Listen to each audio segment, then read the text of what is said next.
வீடுகளில் விரிசலா நீர்க்கசிவா?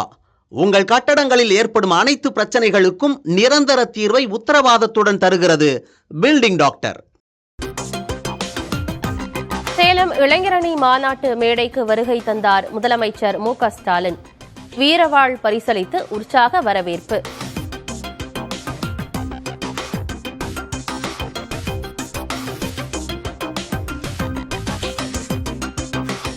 திமுக இளைஞரணி மாநாட்டில் 25 தீர்மானங்களை முன்மொழிந்தார் இளைஞரணி செயலாளர் உதயநிதி. ஆளுநர் பதவியை நிரந்தரமாக நீக்க கோரி தீர்மானம். ஆளுநர்களை கொண்டு இணைய அரசாங்கம் நடத்துவதற்கு திட்டமிடும் ஒன்றிய பாசிச பாஜக அரசினுடைய ஜனநாயக விரோத போக்கினை கண்டிப்பதுடன் ஆளுநர் பதவி என்ற தொங்கு சதையை நிரந்தரமாக அகற்றுவதை ஜனநாயகத்தை பாதுகாப்பதற்கான தீர்வு என இம்மாநாடு தீர்மானிக்கின்றது. தீர்மானம் 18. ராமர் கோயில் விழாவையொட்டி தமிழக கோயில்களில் செய்யப்பட்ட ஏற்பாடுகளை தடுப்பது ஏன்? தமிழக அரசுக்கு பாஜக மாநில தலைவர் அண்ணாமலை கேள்வி.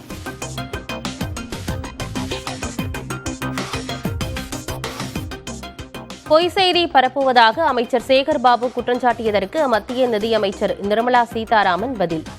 ஆதாரத்துடன் மக்கள் தெரிவிக்கும் புகார் மீது நடவடிக்கை எடுக்க வலியுறுத்தல்.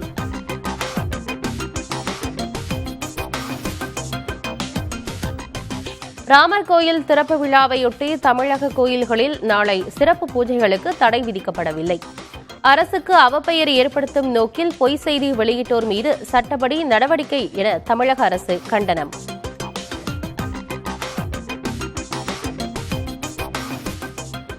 மதுரை கீழக்கரை புதிய அரங்கத்தில் நடைபெறும் ஜல்லிக்கட்டில் பங்கேற்க ஆர்வம். இதுவரை 3669 மாடுபிடி வீரர்கள், 9312 காளைகள் ஆன்லைனில் பதிவு.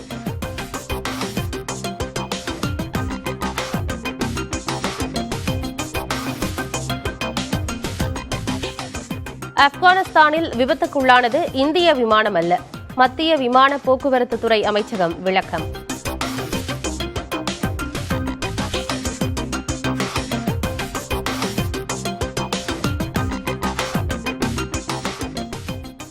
தமிழ் சினிமாவில் நேர்மையே இல்லை என எழுத்தாளர் வேலராமமூர்த்தி விமர்சனம். கேப்டன் மில்லர் திரைப்படத்தின் கதை தன்னுடையது என புதிய தலைமுறைக்கு பேட்டி.